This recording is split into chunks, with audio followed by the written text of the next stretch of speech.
Twerk хийж байгаад өвдгөө гимтэс гэдэг бас амар биш үү те. Тэгтлээ хийсэн биш үү? Гүр гимтлээ юу хамгийн амар. Инх маа бас нэлээд жин хайсан гээл зарлаад л ах шиг байсан. Өө энэ бас ялгаагүй чагтаа холбоо. Жог өвдөгний асуудалтай өгсөн. Амар нэг юм ирчүүч шиг байгаас таандаа. Өвдөгний асуудлаа гимтээ дүү цаанаасаа өвдөг ингээд Өвдөгний дискээ урайс. Тэгээд яг тэгээд ер нь 2 жилийн өмнө өвдөгний дискээ урцсан л та Twerk-т явж байгаа.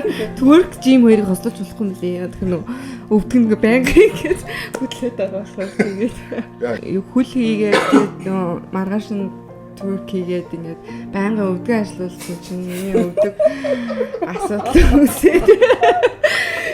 Тэгээд ер нь жоохон өвдгөндөө анхаараа л гэж.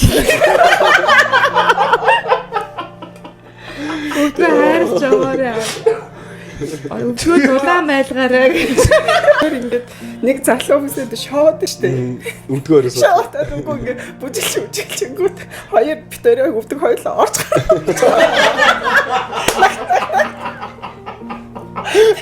Бивнийхээ удаа сансаралал яасан бэ гэж. Тэг магаш нөгөөдөр нь хаанаас физик имчилгээтэй байна. шот.